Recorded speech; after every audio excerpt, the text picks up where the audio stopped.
د غوایي میاشتې اتمه د مجاهدینو د بریا ورځ په کابل کې د ملي رادیو تلویزیون په تالار کې په ځانګړو مراسمو سره ونمانځل شوه. په دغه مراسمو کې یو ګڼ شمېر حکومتي چارواکو ګډون کړی و او د شوروي د یرغل په وړاندې د افغانانو د مبارزو یادونه وکړه. ویناوالو وویل چې په تېره یوه پیړۍ کې د نړۍ دریو لویو امپراتوریو په افغانستان یرغل کړی او په پایله کې له شرمېدونکې ماتې سره مخ شوي دي.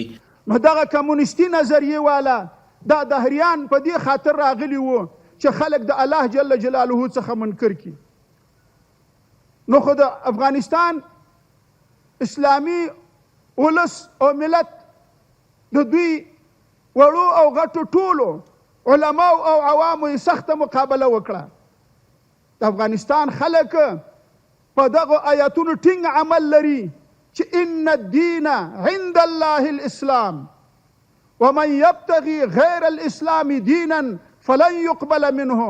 دلته بل دین بل نظریه بل مفکوره نشي چلیدلی. نو کله چې دوی پوه شول چې په خبرو باندې په دلایلو نه کیږي نو قدرت یې لاسته راوړه او د وخت سور خامار شوروي اتحاد تر شا ودرېده او په افغانستان یرغل وکړه. ډېرې لویې تباهۍ ډېرې لویې بربادۍ یې پیښې کړې، خو بیا هم الحمدلله د افغانستان مسلمان ملت ته الله ثابت قدمي ور نصیب کړله او دغه دشمنان که داخلي وو که خارجي وو دا یې د ذلت او د خوارۍ او د ناکامۍ سره مخامخ کړل. الله جل جلاله فرمایي ان تنصروا الله ينصركم ويثبت اقدامكم. که چیرې تاسو نصرت د الله وکئ د الله کومک وکئ. د الله سره خو کومک نشي کېدلی او نه الله د چا کومک ته محتاج ده. مراد تینا دین د الله ده. ان تنصروا الله که تاسو نصرت او کومک د دین د الله وکئ، د دین د لارویانو د دین د پیروانو کومک وکئ، ینصرکم الله بس تاسو نصرت او مدد وکي چې تاسو ته به الله جل جلاله غلبه در نصیب کړي په دشمن باندې. هماغه و چې د افغانستان مسلمان ملت د الله د دین نصرت وکړه نو الله د دوی نصرت وکړه، دوی ته غلبه ورکړه په دغه لویو لویو سترو امپراتوریو په دې لویو خونخوارانو او ظالمانو او د هغوی په ګوډاګیانو باندې. ینصرکم الله به نصرت وکړي د ستاسو په غلبې درکولو سره په دشمن باندې او ويثبت اقدامکم او ثابت پکړي قدمونه د ستاسو، تاسو به ثابت قدم وګرځئ. ګورئ ورونو تاسو الحمدلله ټول مجاهدین یاستئ، جهاد مو کړی ده. په جهاد کې د ټولو نه مهم شی ثابت قدمي ده.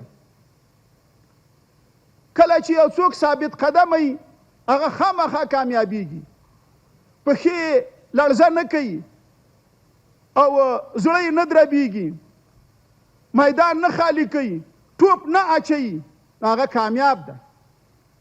که لس وارې شوروي غونته طاقتور پوځ پرې راشي، که 20 وارې د امریکا او د ناټو په شانته طاقتور قوتونه هغه پرې راشي، خو چې ثابت قدمي وي که نه ثابت قدمي دا خلک کامیاب دي. نو الله څه وایي ويثبت اقدامکم او ثابت به وګرځئ قدمونه د ستاسو، تاسو به تیښته نه کوئ، ستاسو پښې به لړزه نه کوي، تاسو به میدان نه پرېږدئ.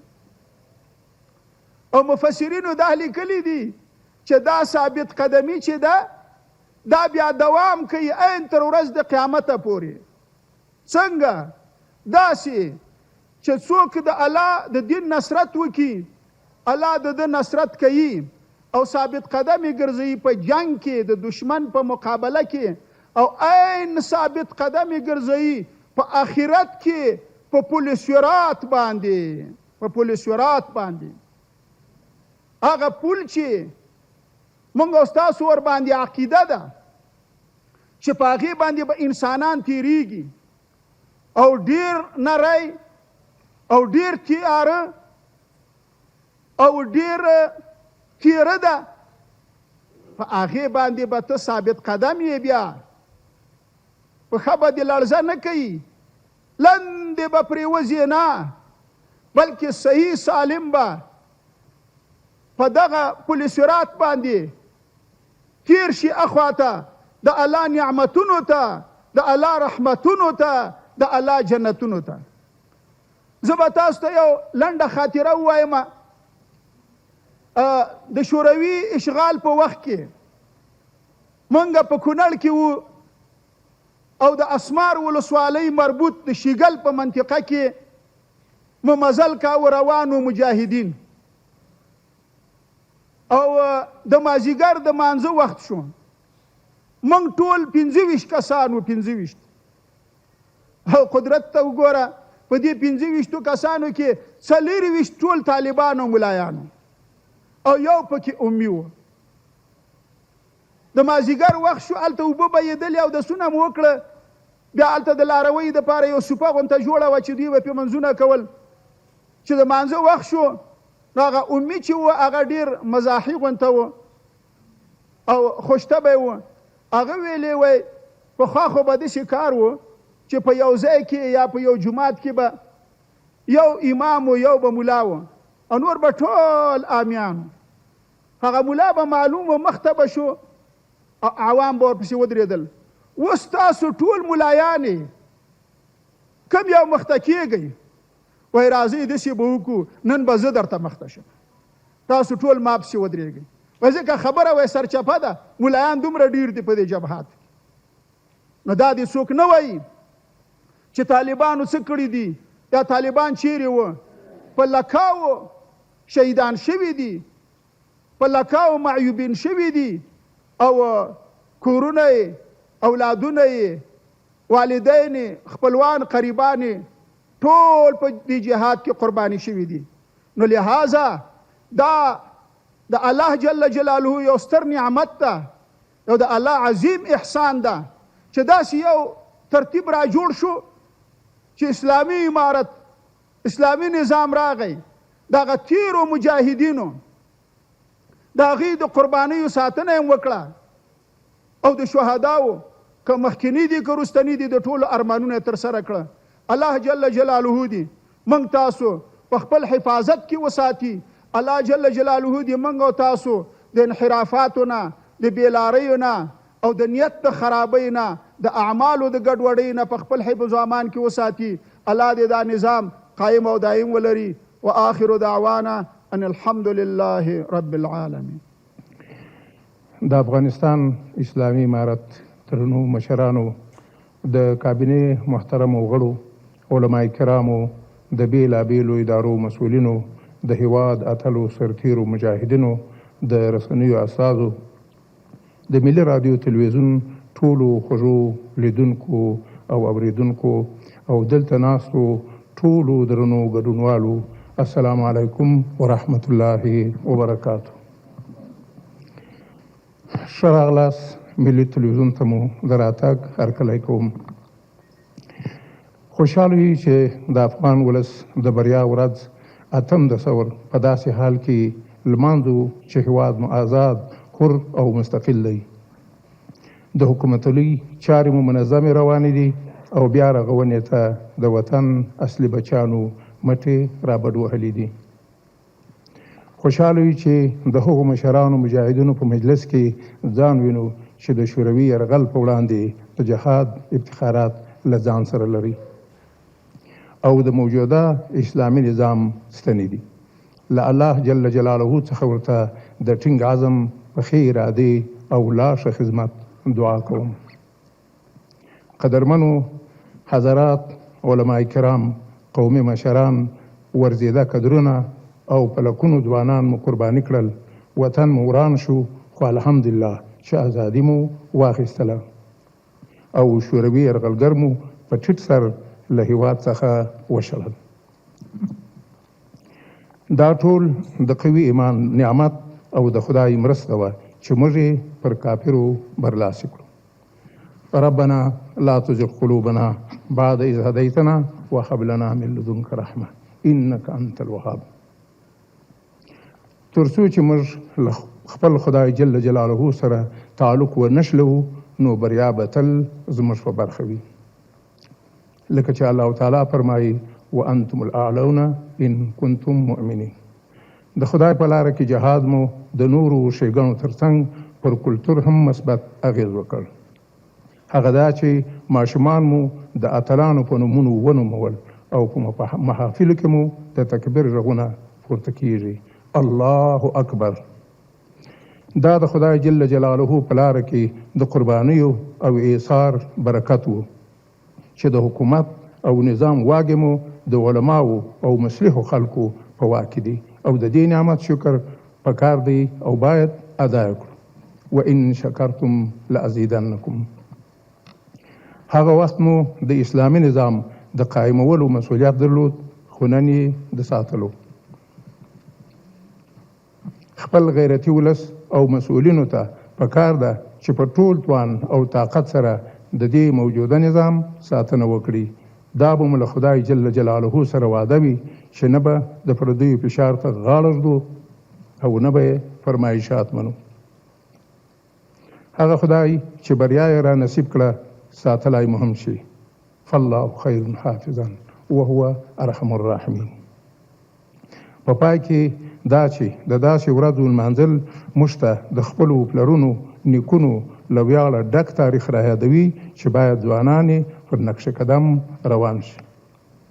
ملي تلویزیون به د یوې ملي رسنۍ په توګه د تل په څېر دغسې ملي تاریخي او کلتوري ورځې لمانځي او د دغو ارزښتونو په تړاو به ملت ته پوهاوی ورکوي.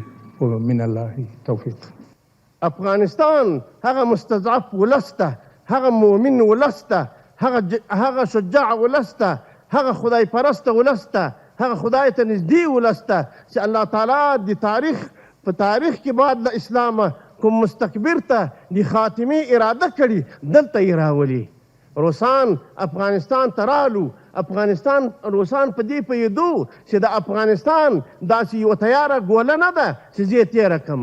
د افغانستان د اشغال لپاره، د افغانستان د نیولو لپاره روسانو 80 کاله دلته کار کړی و، دلته یې فعالیت کړی و، په نامه د تحصیلاتو عالي و. به له دې جا څخه فارغین بیولو هلته به کمونیستي عقیده، الحادي مفکوره، دهري عقیده ورترجیقوله. له هغې خوا به په عوض د دې کې چې هغه یو انجینر وي، هغه یو ډاکټر وي، هغه یو دواساز وي، هغه دلته یوه کارخانه جوړه کړي، له هغو خوا به الحادي عقیده او مفکوره له ځان سره راوړه. په کلونو یې دلته الحادي کمونیستي پرسونل روزلی و. په داخل د افغانستان کې نظام تر اثر لاندې و. تاسو ته بهتره معلومه ده روسان بعد د 80 کلو افغانستان ته رالو. افغانستان د دې لپاره نه ونیو چې د افغانستان بالذات تنها مقصود و. صحیح خبره ده د افغانستان معادن، د افغانستان بشري قوت دا یې مطلوب و، خو اصلي مطلب یې دا و چې د افغانستان پسې تیر شي، ګرمو اوبو ته ورسیږي، اروپا او امریکا هم تر خپل استعمار او اشغال لاندې راولي او دنیا هم په دغه خطر کې ځینې پرته وه. خو په دې جریان کې 4 ورځې دي چې هغه ټولې مهمې ورځې دي، خو 2 ورځې ډېرې پکې مهمې دي. یو د ثور ومه چې د کمونیستانو کودتا وه، توره کودتا یې وه او کامیابه کودتا یې وه. د افغانستان سیاسي، نظامی، اقتصادي، علمي، رهبریتي او واک تر خپل لاس لاندې راوست. بل د جد شپږم چې بیا د ببرک د روسانو د یو لاسپوڅي د غلام په واسطه باندې چې روسان مستقیم رالو او اشغال کو افغانستان. او بل بیا د دلوي 26 یا 28 چې د روسانو د فرار او د شکست ورځ وه. او پسې بیا 8 دسمبر چې د کمونیستانو د ټغر د ټولېدا ورځ وه. د دې د نظام په تمامه معنا د سقوط او د خاتمې ورځ وه. دا 4 سره ورځې مهمې ورځې دي. البته په بدو ورځو کې ډېره مهمه د مهمې حادثې ورځ د ثور ومه ده، ځکه دا هغه ورځ وه چې د روسانو اشغال ته، د روسانو تجاوز ته او د اسلام نعوذ بالله خاتمې ته دا تمهید او لاره وه. قدرمنو حاضرینو، د غونډې په دې برخه کې د ثور د 9 او 8 په اړه د افغانستان د اسلامي امارت اعلامیې ته ستاسو پام راګرځوو. 46 کاله وړاندې د 1353 هجري شمسي کال د ثور په 9 نیټه څو تنو پردي پالو کمونیستانو په افغانستان کې کودتا وکړه او زموږ هیواد یې د یوې سترې جګړې او بدبختۍ اور ته ټېل واهه. د ثور د 9مې ورځې د جنایت له امله زموږ ولس سخت ځاني او مالي زیانونه وګالل او د خورا ډېرو بدمرغیو سبب شوه. خو لله الحمد زموږ مسلمان او مجاهد ملت د کمونیستي فکر او د هغوی د اعمالو په وړاندې قیام وکړ او دا جهادي مبارزه چې د سر او مال ډېرې قربانۍ پکې ورکړل سوې پوره 14 کاله یې دوام وکړ. د دې سختې او درنې مبارزې په لړ کې زموږ مسلمان او مجاهد ملت هم ډېر درانه تلفات وګالل. نږدې 1.5 میلیون افغانان شهیدان او میلیونونه نور له بېلابېلو مشکلاتو سره مخامخ شول چې بالاخره د کمونیزم شومې پدیدې او ورسره د وخت شوروي اشغالګرو زموږ په هیواد کې ماتې وخوړه او افغان مجاهد ملت وتوانید چې وروستۍ کمونیستي اداره رانسکوره او هیواد په بشپړه توګه آزاد کړي. د 1301 هجري شمسي کال د ثور 8مه نیټه بیا د افغان ملت د بري، ازادۍ او کامیابي ورځ ده چې د افغان مجاهد ملت قربانیو نتیجه ورکړه او زموږ ولس او هیواد د کمونیزم له ښامار څخه نجات وموند. د افغانستان اسلامي امارت د ثور د 9مې نیټې کمونیستي کودتا توره ورځ غندي او ورپسې د ثور 8مه نیټه لمانځي او د هیواد د ازادۍ ورځې بولي. دا چې زموږ هیواد وروسته له 20 کلن جهاد څخه یو بل اشغال څخه بیا هم آزاد سو، اسلامي نظام قایم سو، نو اسلامي امارت په خپله ټوله هڅه کوي چې د دې ملت د لسګونو کلونو قربانیو او مبارزو ثمره بیا ضایع نسي او په هیواد کې د شهیدانو ارمان اسلامي نظام په بشپړه توګه نافذ وي. همدا ډول به هڅه وکړي چې د افغان ولس د ټولو جهادونو ارمانونه لکه څنګه چې لازمه ده وپالي او د اسلامي نظام تر سیوري لاندې د افغانستان د آبادۍ او رفاه لپاره لا ډېره ښه زمینه مساعده کړي ان شاء الله تعالی. والسلام. د افغانستان اسلامي امارت. جهاد ثمره د درې لوی امپراتورۍ ماتې او د یوې پړۍ په داخل کې نه موږ باید یو دې ته متوجه شو چې د انګلیس نه واخله تر شوروي اتحاد او تر جامع ناټو چې اوسنی نظام الله پاک د دې ناټو په مقابل کې خدای په کامیابۍ باریاو ته ورسوو.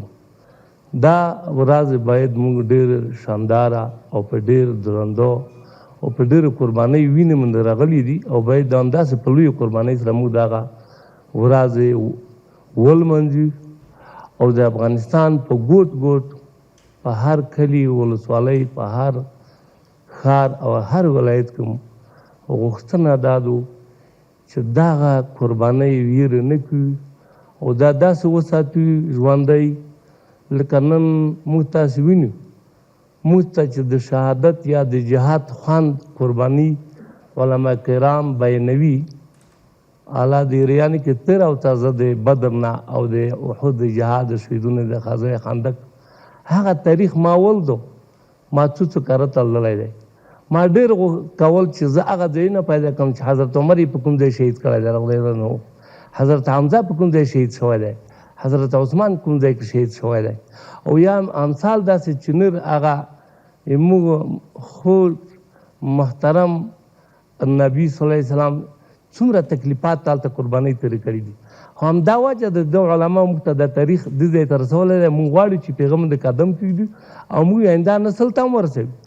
همدغه قربانۍ نن چې موږ تاسې 2 میلیونه شهیدون، 2 میلیونه زخمیان کم زیات او 10 میلیونه کم زیات مهاجرین یې د عظیمه قربانۍ او د دې دین دپاره چې نن دې ځای ته موږ تاسې رسولي یو همدغه لاره موږ تعقیبوي. هم د دې لارې تعقیب دپاره همداسې کلکه قرباني اوس په کار ده چې موږ دغه خلک آینده نسل ته او ټولو عالم اسلام ته بالمشاهده د امکاناتو په صورت کې اول منځي ورته په ټول هغه آیتونه د قرآن کریم چې د جهاد په باره کې راغلي، د هجرت په باره کې راغلي دي او په غزوګانو کې راغلي دي، تکلیفات راغلي دي او یا اوس چې کوم تاریخ کې د موږ تاسې په وړاندې تر شوي دي، دا باید پټ پاتې نه شي.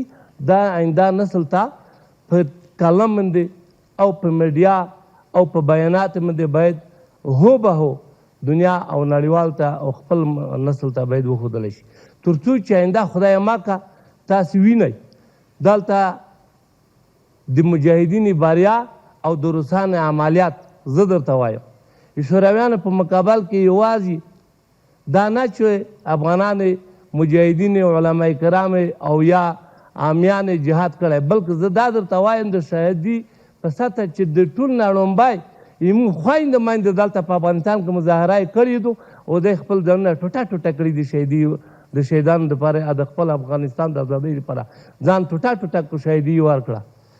او دا مې راته یاد دي چې ټول نه ښځې ماشومان په د دواړو جهادونو کې زیات شهیدان ورکړي، قربانۍ ورکړي او په عمل سره یې ورکړي. او دا مې ورته معلومه ده چې روسانو په اووم د ثور او په 14 په 14 په 15 د ثور می عملیات وکړو. په هغه عملیاتو کې لومبانی بمبار چې هغه تیاري چې روسانو خپله راپورته کړې، اول هلیکوپټر وي مایکوب 24 او ګنشپ هلیکوپټر به خلکو ورته ویل، بیا وروسته میګ 23 میګ 21 او میګ 22 دا تیاري راغلې. په اول دی حمله کې هغه هلیکوپټر موږ خویندې میندې زنانه شهیدان کړو، په دویمه کې جیټ تیاري بمبار وکړو، بیا یې ماشومان و زنانه کورونه یې د منځه یوړو شهیدان کړو. از انگریز یا انگلیس تا شوروی و ناتو و آمریکا،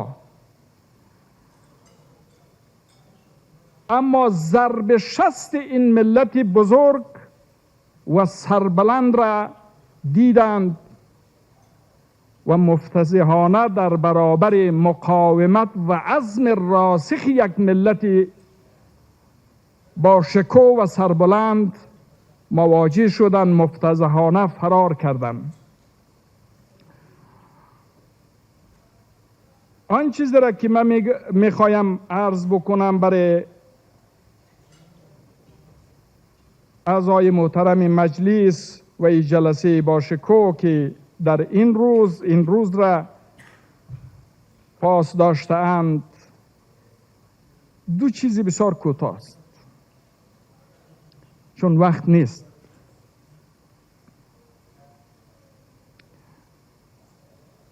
پیامی را که ما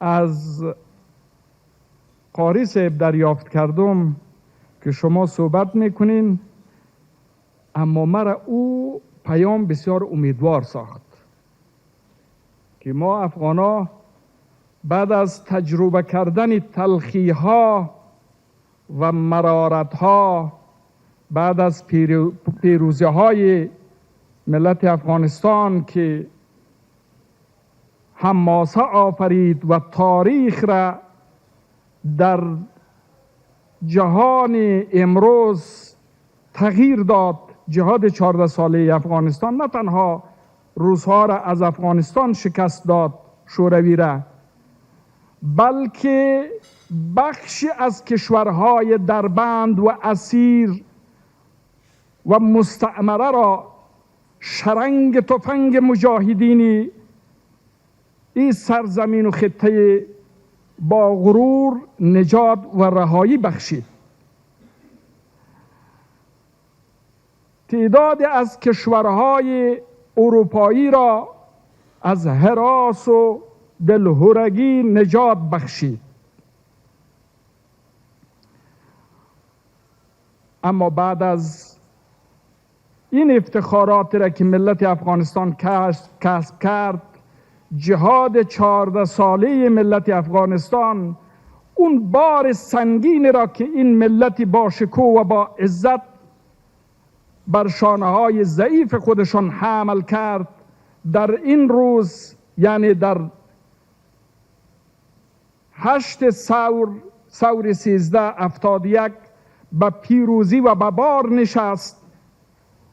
متاسفانه اون آرزویی که ملت داشت به آرزوهای ملت بزرگ و با افتخار ما به یأس مبدل گردید. دا یادونه وړ ده چې له اوږدو کلونو مبارزو وروسته د 1901 لمریز کال د غوایي میاشتې په 8مه نیټه افغان مجاهدین په دې وتوانېدل چې روسي ځواکونو او د ډاکټر نجیب الله واکمنۍ ته ماتې ورکړي.